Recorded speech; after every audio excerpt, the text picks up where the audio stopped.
Restez connectés pour écouter cette prédication du pasteur Daniel Vindigny. Ce programme vous est proposé grâce au soutien des partenaires du ministère Salut pour le Monde et des abonnés de la chaîne YouTube du pasteur Daniel Vindigny. Le monde célèbre la Pentecôte. Mais est-ce que le monde sait vraiment ce qu'est la Pentecôte? Si le monde savait ce qu'est la Pentecôte, le monde ne serait plus le même, il serait changé en une journée. En une journée. Mais jusqu'à présent, le voile demeure. Mais le jour viendra où le voile sera ôté. Le voile sera complètement ôté. La Bible nous dit en un court instant, le ciel s'obscurcit par les nuages. Le vent s'établit et il y eut une forte pluie. Alléluia. Il y eut une forte pluie. En un instant, le ciel s'obscurcit. Je vais vous dire une bonne chose. Nous marchons dans ce monde en traversant des épreuves. Nous marchons dans ce monde en expérimentant la puissance de la foi. Et nous devons savoir qu'il y a des ciels gris. Il y a des temps où notre ciel s'obscurcit pour une bénédiction. Réjouissez-vous si le ciel parfois s'obscurcit. Il n'y a pas de bénédiction sans guerre. Il n'y a pas de bénédiction sans changement d'atmosphère. Et paradoxalement, il y a des moments où le changement d'atmosphère semble être une atmosphère obscure. Vous savez, la foi nous permet de marcher à travers un voile, à travers une obscurité, parce que ce ne sont pas les yeux de la chair qui nous guident, ce sont les yeux de l'esprit. C'est la détermination de suivre Dieu. Et c'est la révélation des principes spirituels. Il n'y a pas de pluie sans nuage. Il n'y a pas de bénédiction sans orage. L'orage et l'adversité précèdent la pluie abondante. Nul ne peut se lever et servir le Seigneur avec puissance s'il n'a expérimenté un ciel obscurci dans lequel il a prié et duquel il verra non pas l'adversité, mais il verra le germe de la bénédiction. Ce sont de nos souffrances que naissent nos forces. C'est de l'obscurité que sort la pluie. C'est un mystère, n'est-ce pas? Il faut accepter une bonne fois pour toutes que parfois le ciel au-dessus de nous s'ouvre et Dieu parle. Et il faut aussi accepter parfois qu'après de longues prières, d'instants de prière, l'issue soit paradoxal, l'issue soit un ciel obscur au-dessus de nous, que le ciel s'ouvre ou qu'il soit obscur, je suis béni. Amen. Aucun chrétien n'a le droit de douter et de dire puisqu'il y a une obscurité, alors ça veut dire que je suis dans l'erreur. Chaque chose concourt à notre bien. La pluie est là. La pluie arrive. Ce que cet homme de Dieu a expérimenté est exactement le signe prophétique de 3 ans et demi de tribulation qui viennent sur la terre, qui seront suivis d'une pluie surabondante, d'une pluie massive qui abreuvera la terre de ce monde de la connaissance de Dieu. Alléluia! Nous devons comprendre que tout prophète dans ces actes prophétiques, conduit le peuple de Dieu dans une direction et enseigne le peuple de Dieu. Je voudrais que ce soit très clair. Quand le Saint-Esprit est descendu à la Pentecôte, au jour de la Pentecôte, quand le Saint-Esprit est descendu, le peuple de Dieu est devenu un peuple de prophètes. Il est devenu la voix prophétique de Dieu pour les nations. Comprenons une chose. Ce n'est pas parce que nous pouvons prophétiser que nous avons un don de prophétie. Ce n'est pas parce que nous avons un don de prophétie que nous sommes prophètes.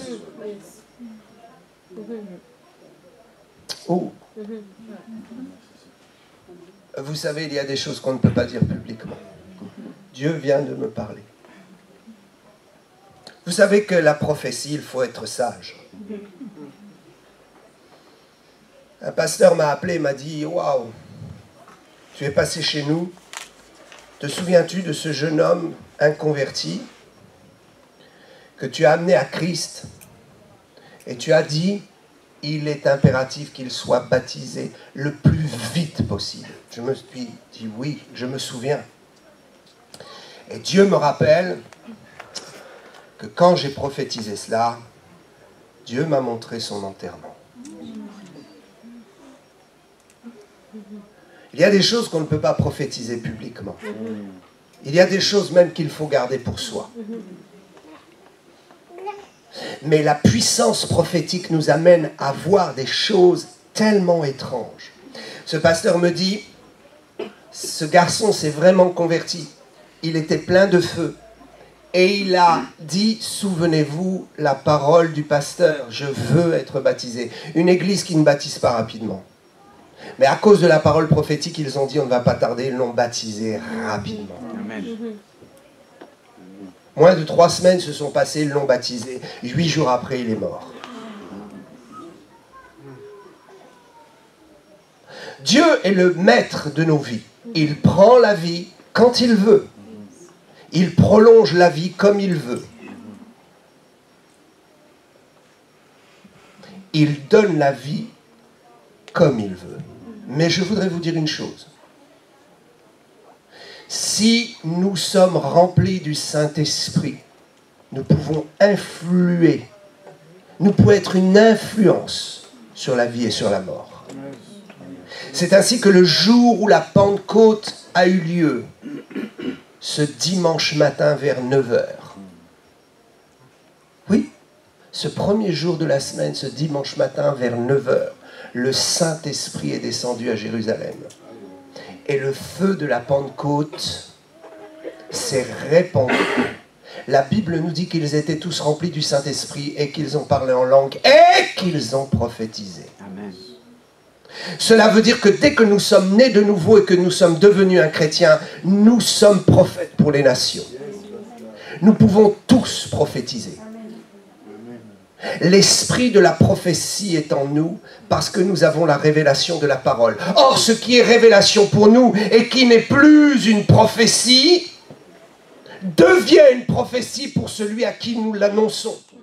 Dites à quelqu'un que Jésus revient et c'est une prophétie pour lui. Vous êtes prophète pour lui. La Bible distingue donc le fait que nous prophétisons tous. Quand nous exhortons, quand nous consolons quelqu'un, quand nous lui annonçons la parole, nous sommes prophètes pour lui parce que nous lui annonçons des choses cachées qu'il ne connaît pas et qui vont arriver avec certitude. Amen.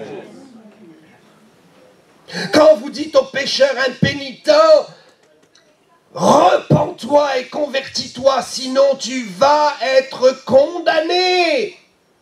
Tes péchés vont te tuer.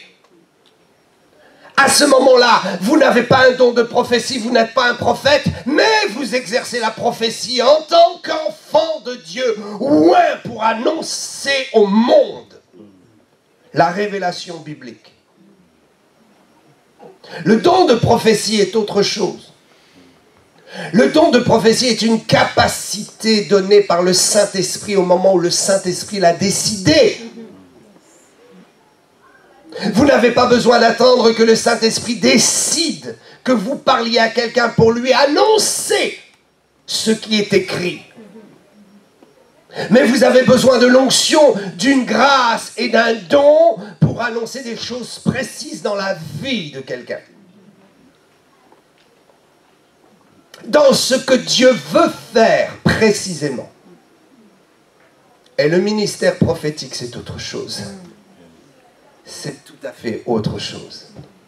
C'est une dimension de serviteur de Dieu pour édifier l'Église en vue d'annoncer la direction spirituelle dans les saisons et les temps et en vue de proclamer une puissante parole pour changer les saisons.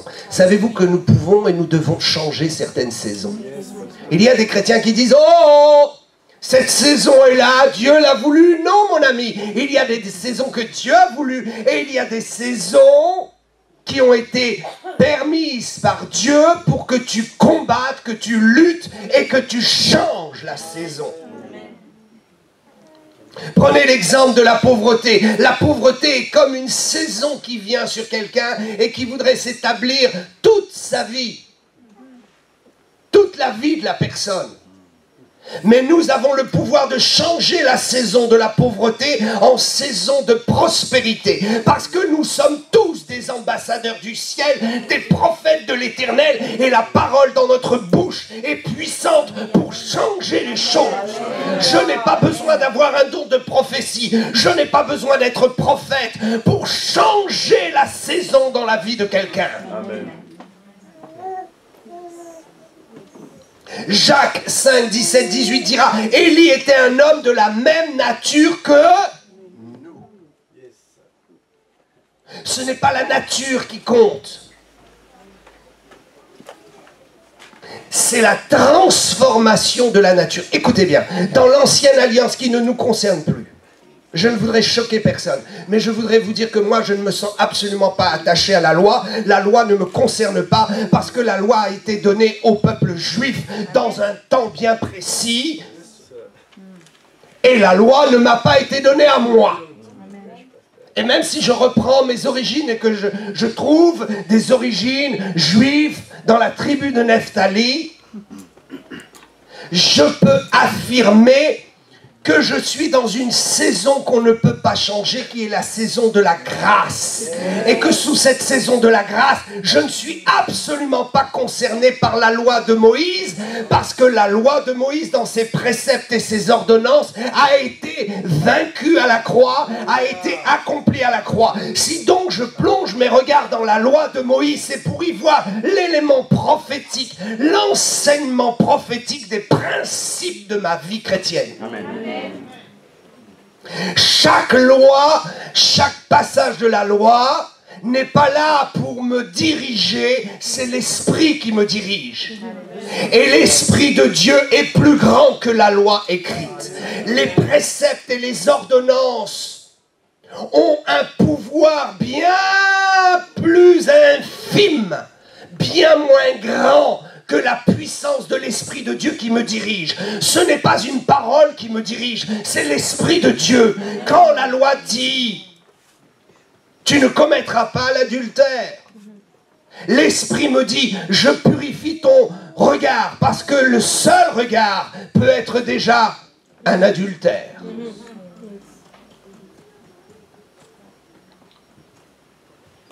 Que Dieu m'aide à comprendre que la loi me dit tu ne tueras pas. Mais l'esprit est bien plus grand que la loi parce que l'esprit qui me conduit neutralise en moi toute la haine, tous les désirs de meurtre. Et quand je vois un ennemi, je n'ai pas envie qu'il meure, j'ai envie qu'il vive. Non pas parce que la loi me dit tu béniras tes ennemis et tu ne tueras pas, mais parce que la loi de la vie, la loi de l'esprit en moi me conduit dans un amour surnaturel. Alléluia. Je ne suis pas concerné par la loi et la seule chose que la loi m'apporte, qui est une grande chose, c'est l'élément prophétique. Quand la loi dit tu ne marieras pas un vêtement avec des fibres et des fibres et des tissus différents, il n'y aura qu'un seul élément, soit du coton, soit du lin, mais on ne mélange pas. Quand la loi écrite me dit ça, je comprends que je n'ai pas à respecter à la lettre cela, que les ordonnances c'est fini, mais je comprends l'esprit prophétique qui sort de la loi. Et l'esprit prophétique qui sort de la loi me dit, tu ne t'uniras pas avec un païen. On ne peut pas mélanger des choses différentes. On ne peut pas mélanger la lumière et les ténèbres. On ne peut pas mélanger les éléments.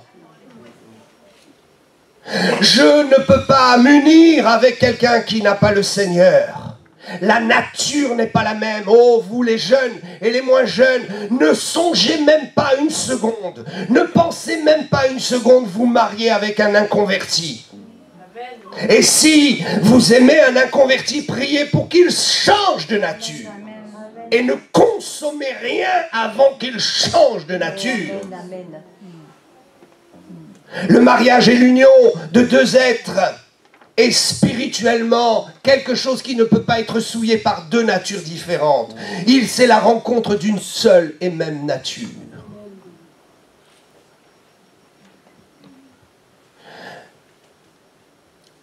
Il fut cet homme un homme de la même nature. Mais cette nature a été transformée, modifiée, propulsée par la puissance de l'Esprit de Dieu. Il faut donc comprendre que nous sommes transformés par le Saint-Esprit et que nous pouvons accomplir les choses aussi bien que Élie ou Élisée ou les prophètes ou Moïse.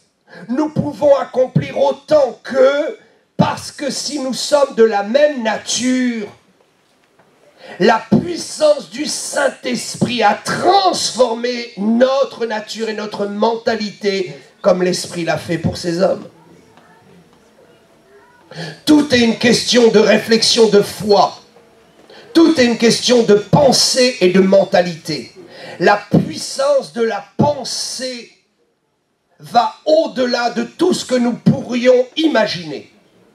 La puissance de la pensée, non pas positive, non pas la pensée que nous cherchons à créer, dans laquelle nous cherchons à mettre une force, mais la pensée renouvelée par la puissance du Saint-Esprit.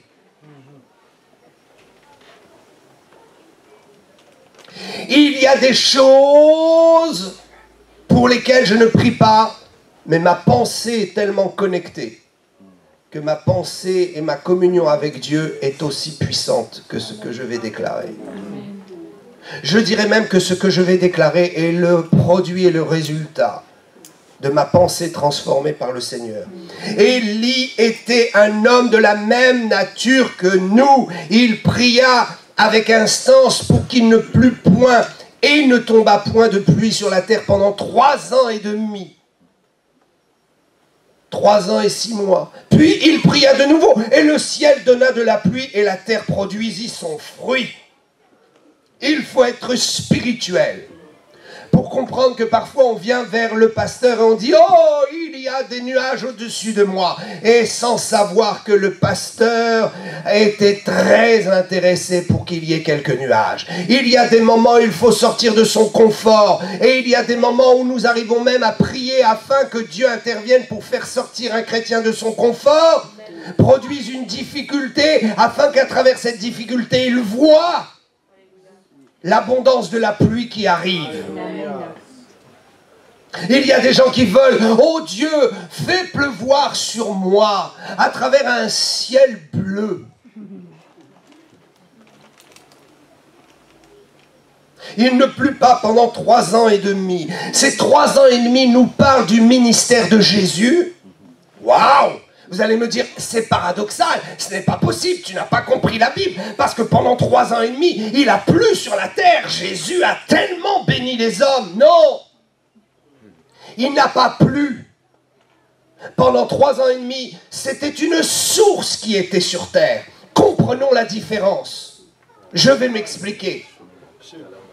Les 3 ans et demi correspondent à la deuxième partie de la grande tribulation qui durera 7 ans. Pendant 3 ans et demi, les hommes vont crier paix et sécurité. Ne croyez pas que les histoires de l'ambassade des États-Unis à Jérusalem et le fait que le monde est obligé maintenant d'admettre que Jérusalem est la capitale des Juifs, que cela va produire un remous et une guerre mondiale. Non, mes amis, ce que ça va produire, c'est ce que la parole de Dieu dit, paix et sécurité.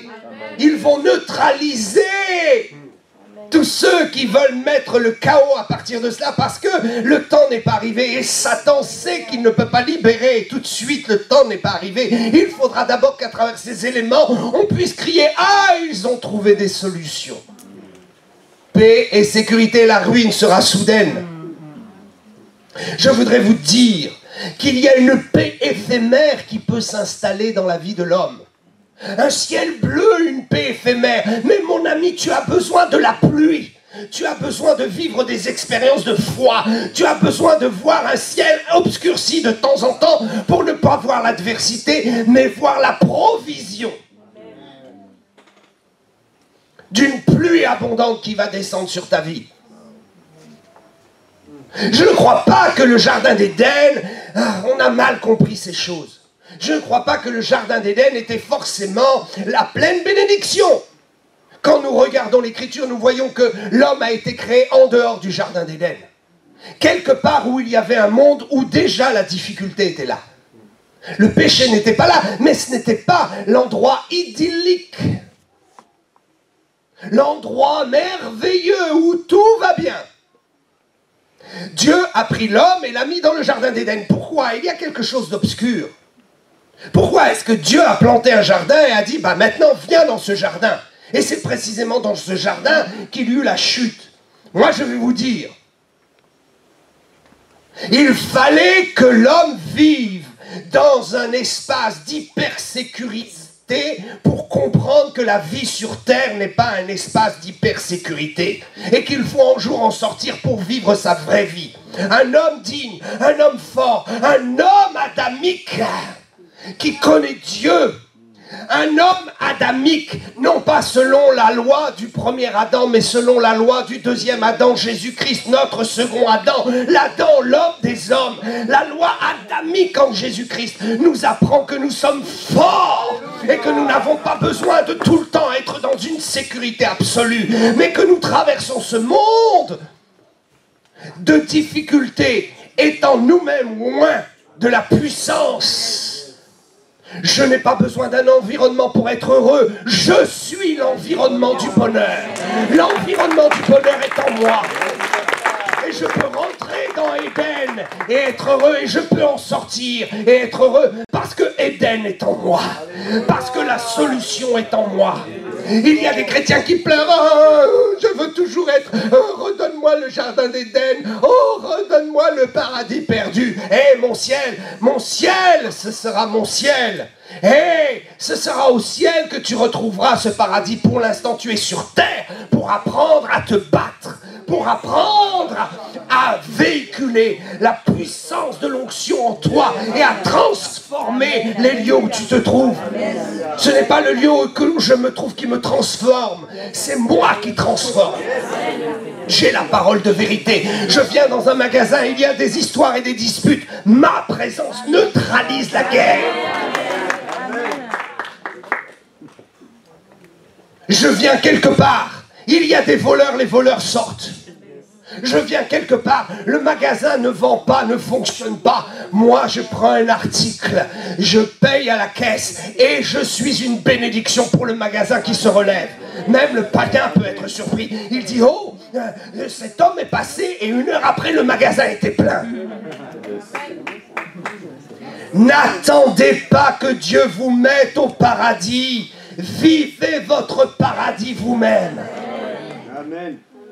Alors Dieu a sorti l'homme et lui a dit, tu vois, c'est là qu'il faut être.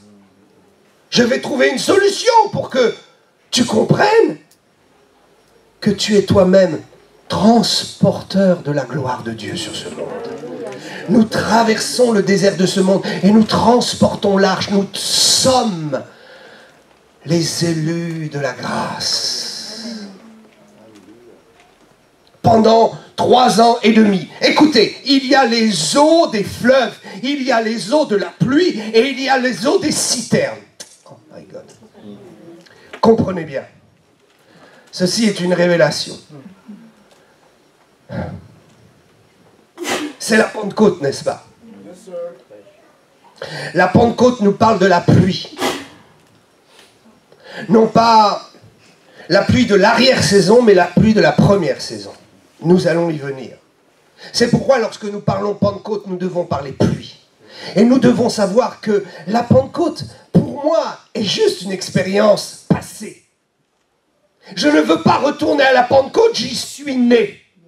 Ce que je veux maintenant, c'est vivre la pluie de l'arrière-saison. Je crois que nous aurons une église plus puissante dans ces derniers temps que n'a été l'église primitive. Je crois que la Pentecôte n'a été qu'un début et que nous allons vivre maintenant la pluie de l'arrière-saison qui est bien plus grande que la Pentecôte. Pourquoi est-ce que je devrais rester verrouillé à une expérience qui m'a fait naître? Pourquoi je devrais rester verrouillé en disant « Seigneur, je veux connaître une nouvelle Pentecôte ?» Dieu me dira « Tu ne connaîtras pas une nouvelle Pentecôte, il y en a une, tu l'as vécue, maintenant entre dans la pluie de l'arrière-saison. » Alléluia. Dans la pluie de Sukkot.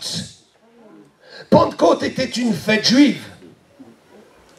Pentecôte veut dire 50. 50 jours avant, il y avait une autre fête. Puis 50 jours après, Pentecôte. Pâques, Pentecôte. Jésus est ressuscité, il est resté 40 jours à se présenter aux apôtres, et il a dit, attendez, 10 jours après, 40 et 10, 50, la Pentecôte à Jérusalem. Signe évident de la pluie de la première saison, des prémices qui annonce Sukkot à venir. Sukkot, la pluie de l'arrière-saison. Sukkot, le retour de Jésus. Mashiach Barabasanda. Je ne retourne pas à Pentecôte, je m'avance vers Sukkot. Peuple de Dieu, cessez de gémir, de vouloir retourner en arrière. Dieu vous a propulsé en avant. Visionnez votre salut, le retour de Jésus. Jésus revient bientôt. Je ne serais pas surpris que Jésus revienne au moment du fête de Sukkot. Mais peu importe qu'il vienne au moment de Sukkot ou pas, je sais que spirituellement, nous, le peuple de Dieu, nous sommes conduits vers Sukkot. Pentecôte était la première moisson du printemps, en attendant et en célébrant une moisson plus grande qui viendrait plus tard. En octobre. Mais avant de rentrer dans ces révélations, si Dieu nous le permet et nous donne le temps, je voudrais revenir au fleuve. Il y a les eaux du fleuve, il y a les eaux de la pluie et il y a les eaux de la citerne. Ceci est très spirituel. Lorsque vous voyez les eaux dans la Bible, vous voyez 4 moyens. Un moyen qui est écarté, c'est le moyen des eaux dans la mer. Cette image n'est pas très positive. La mer devra rendre les morts. Dans la mer se trouve un des sièges les plus importants de Satan dans les abîmes. Vous savez que Satan a établi un siège sur cette terre et la première fois où il a trouvé une place, c'est dans les abîmes, dans les fonds marins. La sirène des eaux sort de la mer. Même les premiers disciples évitaient de baptiser dans la mer. Oh, cette eau-là, ça n'a rien à voir avec les eaux vives. Donc, quand il nous est parlé des eaux dans la Bible, il faut retenir qu'hormis les eaux de la mer, les eaux des lacs, il y a les eaux des rivières, les eaux de la pluie et les eaux des citernes. Qu'est-ce que cela veut dire? Cela veut dire que nous devons comprendre qu'au moment de la création, Oh, restez concentrés. Vous savez, il faut plonger dans la révélation. La manne cachée est pour ceux qui se préparent à l'enlèvement. Genèse 2,10 nous dit « Un fleuve sortait d'Éden pour arroser le jardin. » Nous voyons que le jardin d'Éden avait été arrosé avant que l'homme n'y soit par de l'eau terrestre et non de l'eau du ciel. Il fallut attendre que l'homme soit là pour que l'eau du ciel descende. L'homme est celui qui attire l'eau du ciel. L'homme est celui qui est l'image d'une vie qui dépend de l'eau du ciel et qui est capable d'attendre l'eau du ciel. L'eau des rivières, nous pouvons la maîtriser. Nous pouvons dire j'ai besoin d'eau vive, alors je vais à la rivière, je maîtrise ça, je n'ai pas besoin d'attendre que Dieu fasse pleuvoir. Mais la pluie, personne ne peut la maîtriser. À part l'Esprit de Dieu qui, à travers le prophète, peut dire il pleut ou il ne pleut plus. Mais la pluie est un signe de l'intervention de Dieu au moment où il l'a décidé, comme il l'a décidé. Cela veut dire que nous nous attendons à ce qui vient du ciel. Ça veut dire que l'homme devait cultiver le jardin en tenant compte d'une eau vive qui était à sa disposition. Mais il devait aussi prévoir un ensemencement et une poursuite des végétaux et une culture des terrains en faisant attention à la pluie du ciel et en s'attendant à la pluie du ciel pour régénérer, renouveler et faire continuer le cycle. C'est ainsi qu'au moment où l'homme est apparu, Genèse 2,5, nous étions à 2,10, mais nous faisons un retour à 2,5. Parce qu'il faut comprendre que l'explication de la création est parfois énigmatique. Et Dieu a voulu que Moïse écrive d'une façon énigmatique. Parce que Dieu se plaît à cacher les choses afin que les hommes sondent les choses. Afin que l'homme intelligent renouvelé par l'Esprit de Dieu sonde les choses cachées. Il n'y a pas de bénédiction, il n'y a pas de prospérité, il n'y a pas de gloire pour les gens qui ne sondent pas les Écritures.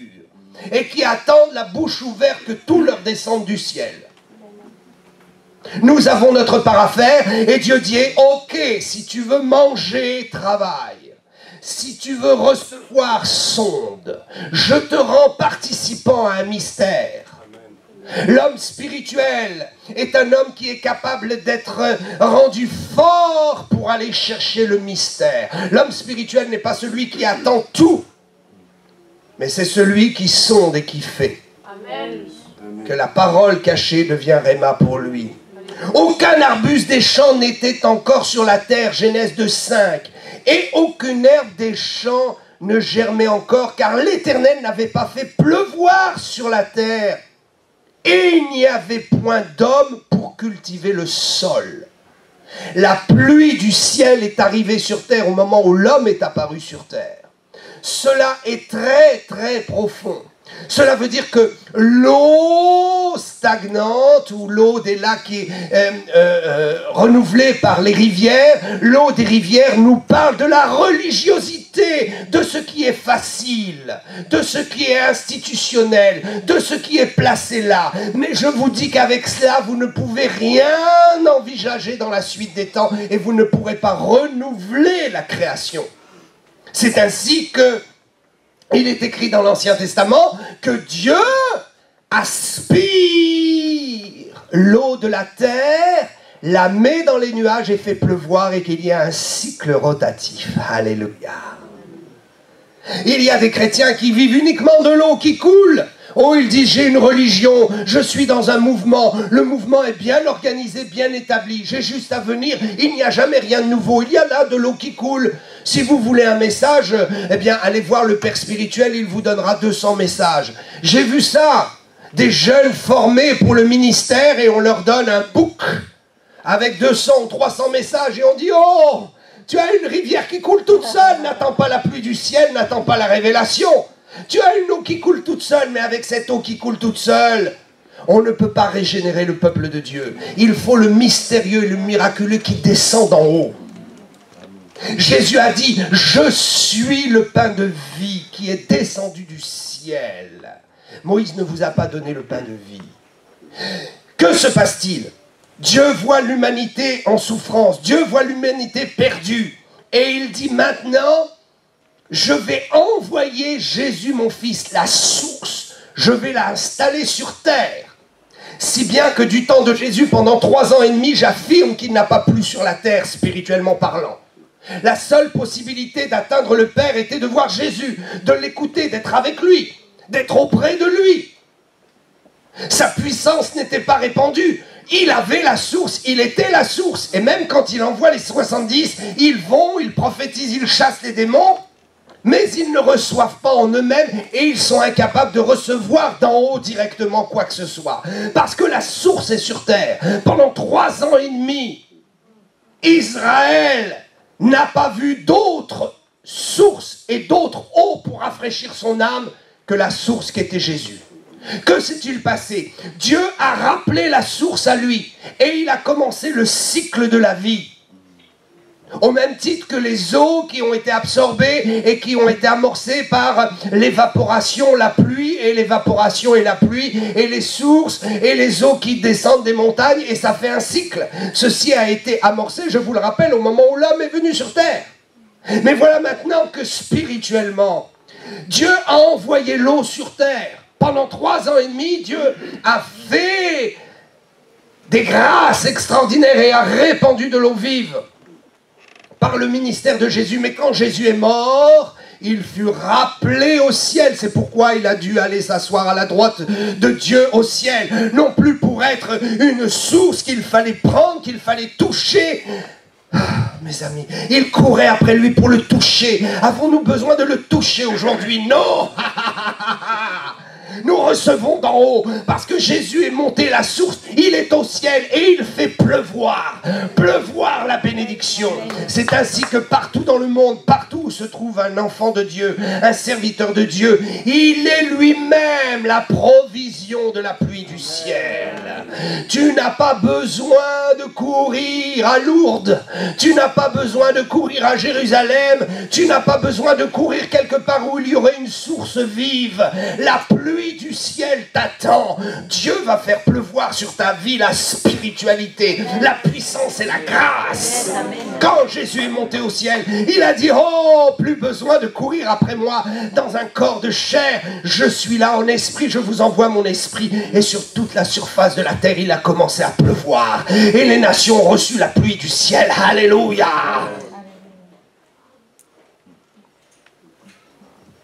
Les citernes, ce sont ceux qui veulent garder l'eau et la gérer eux-mêmes. Mais c'est une autre histoire. Nous parlerons peut-être de ça une autre fois. Pentecôte, c'est la fête du printemps.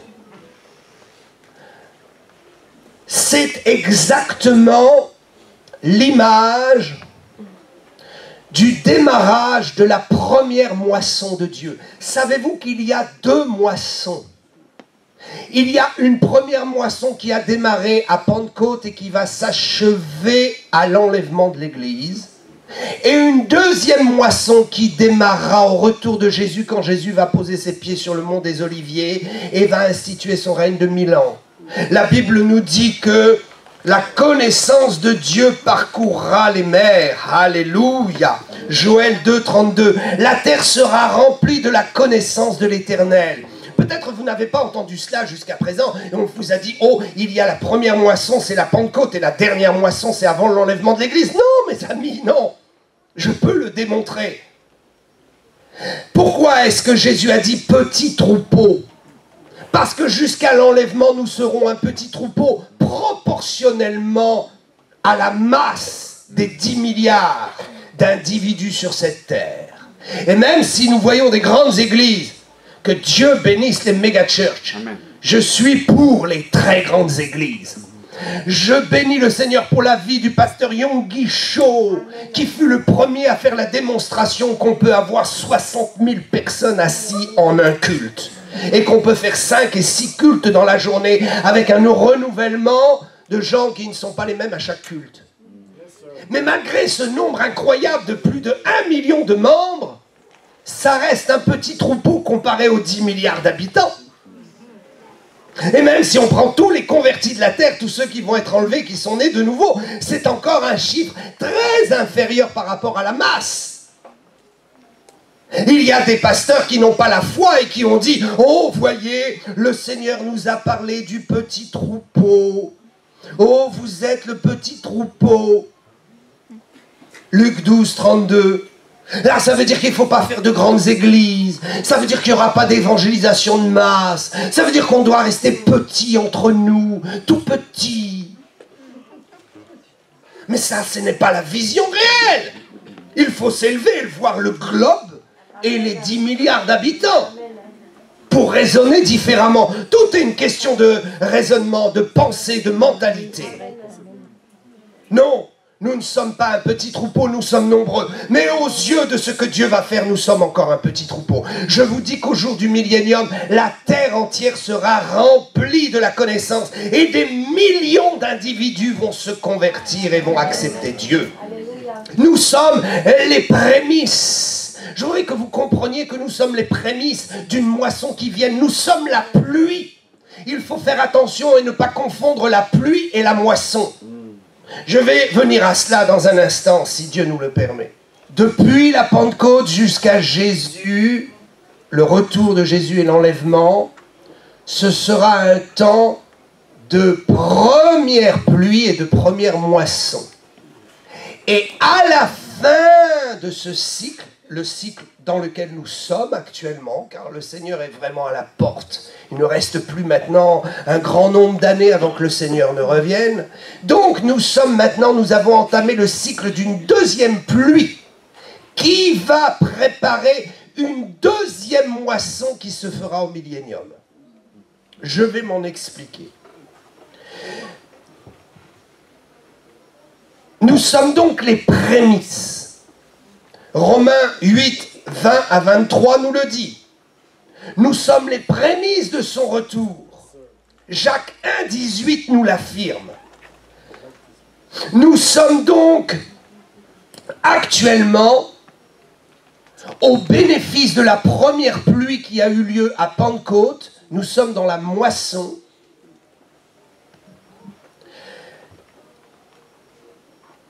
Nous pouvons voir dans Joël 2, 23, dans Jacques 5, 7, dans Deutéronome 11, 14, qu'il nous est parlé de la première et de l'arrière-saison. La pluie de la première et de l'arrière-saison. La pluie d'une saison qui vient. Avant de moissonner, il faut ensemencer et il faut qu'il y ait de la pluie pour fertiliser. Amen. Une fois que la pluie a fertilisé et tombé, il y a une moisson. Donc Pentecôte représente la première petite moisson de l'année pour Israël. En fait, il y avait 2 moissons dans l'année. Et il y avait 2 grâces que le Seigneur faisait dans les pluies. Une première pluie pour un prémisse de moisson à Pentecôte et une deuxième pluie qui suivra pour une récolte, alors là, celle-là, une grande récolte abondante qui est la récolte définitive. Je voudrais lire dans Jérémie 5, 24. Craignons l'Éternel notre Dieu qui donne la pluie en son temps, la pluie de la première et de l'arrière-saison, et qui nous réserve les semaines destinées à la moisson.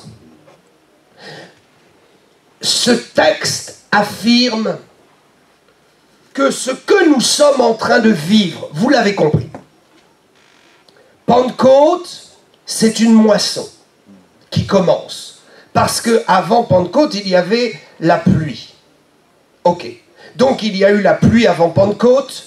Cette pluie, nous pouvons l'identifier par la loi de Moïse, par le travail que la loi a fait, et puis la loi ayant arrosé prophétiquement, la loi a amené le Messie. Suivez-moi bien. Des tas de gens dans le monde étaient ignorants de la loi de Moïse. Mais au moment où Jésus est venu, ils ont été au bénéfice de tout ce que les Juifs ont fait dans le temple. À chaque fois que les Juifs sacrifiaient dans le temple, à chaque fois que les Juifs faisaient le service du temple, ils appelaient une saison de moisson prophétique. Ils faisaient pleuvoir sur la terre. Et même si les païens ne voyaient pas ça, même si les non-juifs ne voyaient pas ça, force est de constater que les nations ont reçu Jésus parce qu'au préalable, il y a eu la pluie de l'obéissance, de la puissance de Dieu à travers un peuple. Moïse a su voir la puissance de Dieu. Élie a vu la puissance de Dieu. Ésaïe a vu la puissance de Dieu en prophétisant. Et pendant que le peuple vivait la puissance d'en haut, vivait les miracles, ils étaient en train de faire descendre une pluie pour fertiliser la terre. À chaque fois que le prophète prophétisait, des démons déjà étaient atteints. Et cette pluie a amené la Pentecôte, et au moment de la Pentecôte, ce fut la première moisson. Des âmes ont été sauvées, les gens du monde ont été sauvés, les nations ont été atteintes. Et elles sont atteintes jusqu'à aujourd'hui. Mais que se produit-il dans cette fin des temps? Nous sommes un peu comme le peuple qui, avant Pentecôte, avait prophétisé, avait préparé le climat spirituel de ce monde. Les Juifs pensaient peut-être qu'ils sacrifiaient dans le temple et ils allumaient les bougies, mais à quoi ça sert? Ils ne voyaient pas que ce qu'ils faisaient était en train d'impacter le monde entier. J'affirme que l'Esprit de Dieu qui a protégé les nations et qui, sans qu'elles le sachent, était protégé par Dieu, était la résultante d'un peuple adorateur sur terre. J'affirme que votre adoration, les miracles que vous vivez, sont une pluie qui fertilise le monde et qui prépare le monde à recevoir le Messie.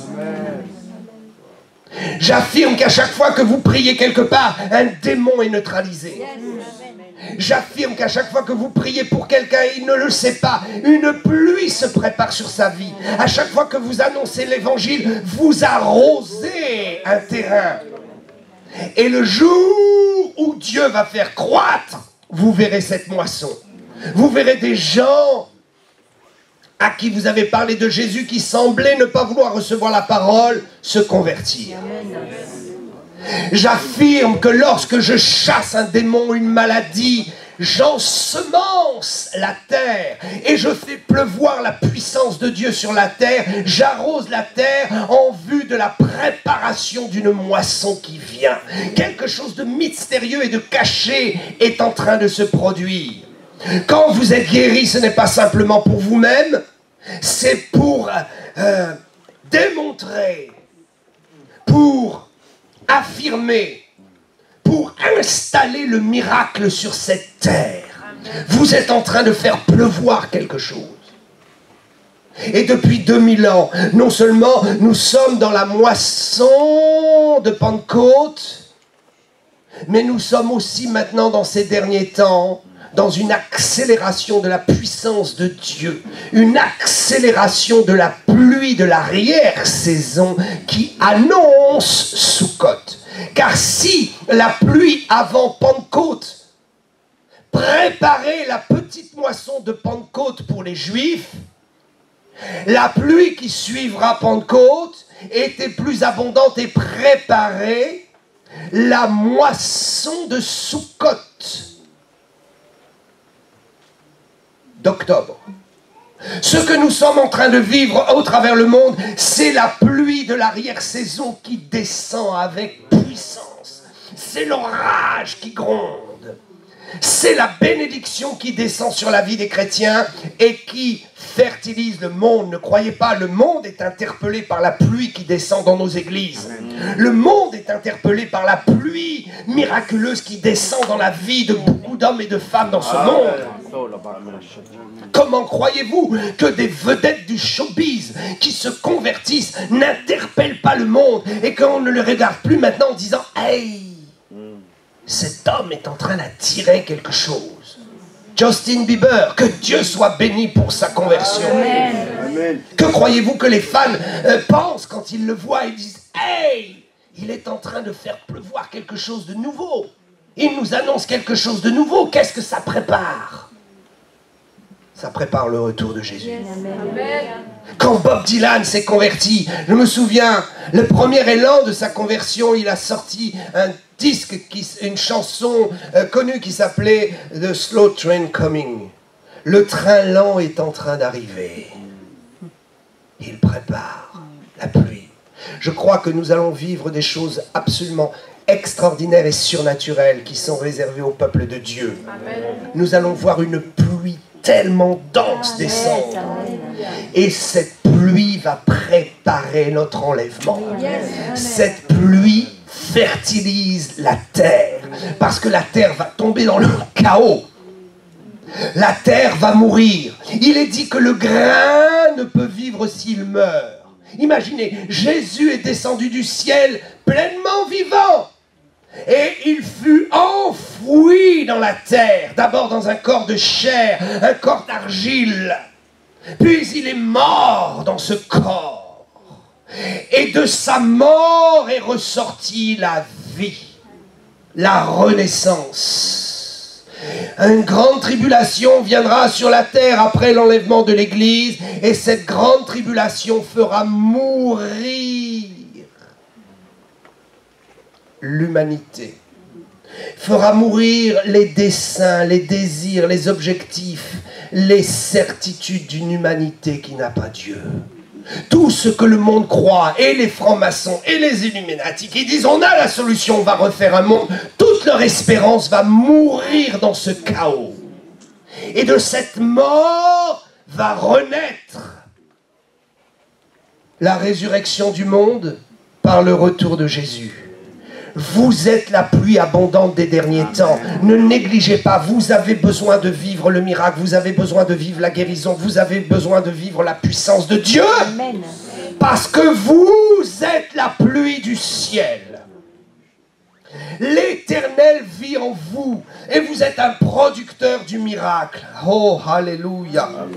La terre sera remplie et le cycle continuera pour le 7e jour. Vous savez qu'il y a 8 jours dans le calendrier de Dieu. Et je voudrais finir avec ça. Il y a 8 jours dans le calendrier de Dieu, ne nous y trompons pas. 6 jours, 4 jours entre Adam et Jésus. 2 jours supplémentaires entre Jésus et la grande tribulation et l'enlèvement.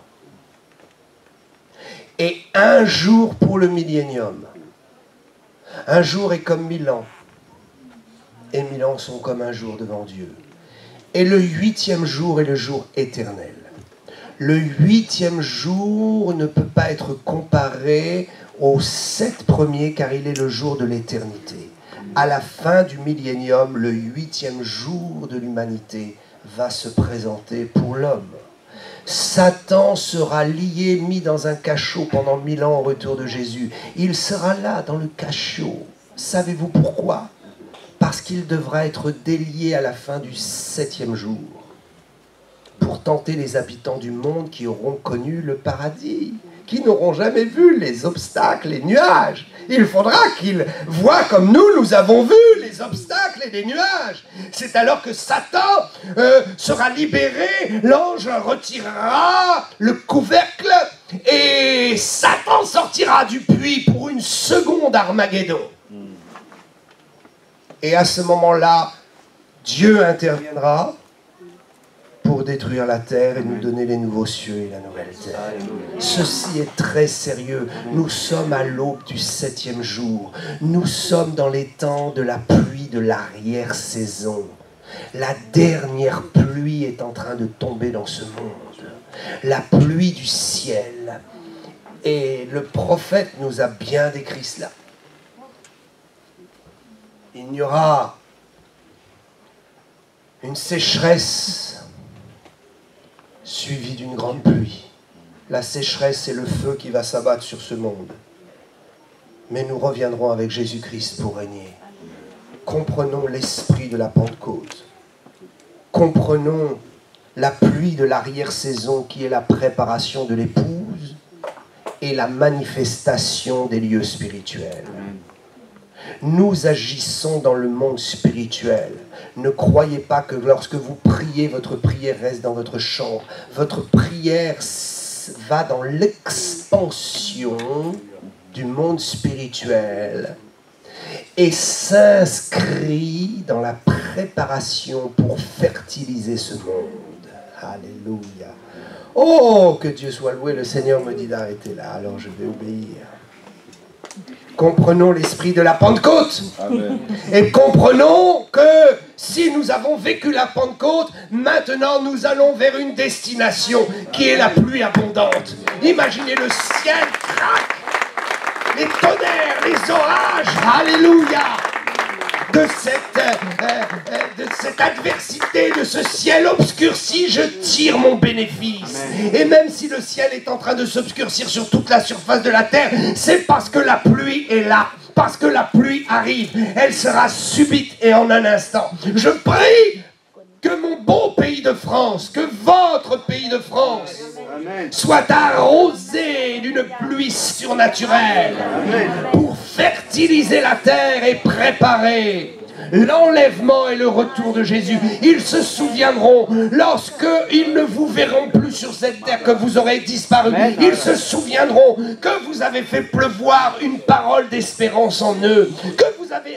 fertilisé une espérance. Ils se diront, il m'avait dit que l'enlèvement aurait lieu, il m'avait dit que Jésus les enlèverait sur le ciel. Et ils voudront de ce Jésus. Avant que ces jours n'arrivent, peuple de Dieu, soyons forts. Soyez fiers de votre nationalité française. Elle n'est qu'une nationalité d'emprunt et de passage, mais c'est celle que Dieu a voulu pour que vos œuvres soient révélées. C'est celle que Dieu a voulu pour que vous sauviez cette nation. There is power in the name of Jesus.